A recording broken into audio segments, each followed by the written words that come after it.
আব্বা আরো 15 লাখ টাকা দিতেই হবে, আর নাইলে ওরা আমাকে মাইরা ফেলবে। ফোনের ওপার থেকে কান্নাজড়িত কণ্ঠে ভেসে আসছে, আব্বা কবে টাকা দিবা? ওরা আমাকে খাবারও দেয় না, এমন কথা।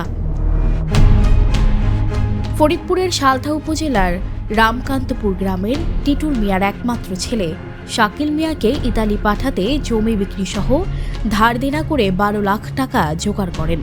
এরপর ওই টাকা সহ ছেলেকে দালালের হাতে তুলে দেন।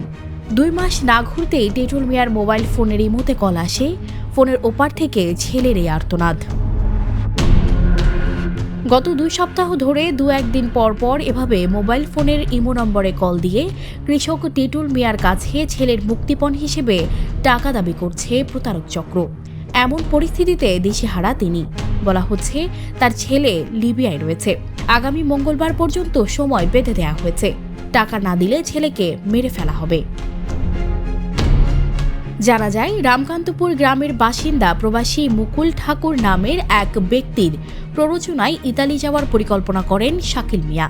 এ কারণে পরিবার জমি বিক্রি সহ উচ্চ হারে সুদের বিনিময়ে ঋণ নিয়ে মুকুলকে 12 লাখ টাকা দেন। এরপর শাকিলকে সঙ্গে নিয়ে ইতালির উদ্দেশ্যে পাড়ি জমায় মুকুল।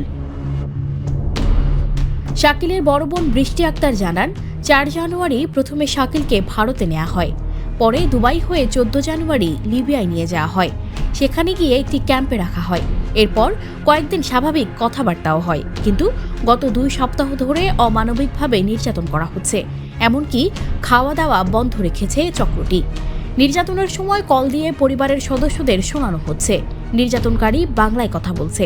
এখন মুক্তিপণ হিসেবে 15 লাখ টাকা দাবি করছে চক্রটি। এ বিষয়ে সালথা উপজেলা নির্বাহী কর্মকর্তা মোহাম্মদ আনিসুর রহমান বালি বলেন, বিষয়টি জেনেছেন, এখন তাকে উদ্ধারের জন্য পরিবার যদি কোনো সহযোগিতা চায় তাহলে সহযোগিতা করা হবে। ঢাকা এম্বাসিতে যোগাযোগের ক্ষেত্রে সহযোগিতা করা হবে। ওই পরিবার যদি অভিযোগ দেয় তাহলে দালাল চক্রের বিরুদ্ধে আইনগত ব্যবস্থা গ্রহণ করা হবে। সানজিদা রহমান, প্রবাস খবর।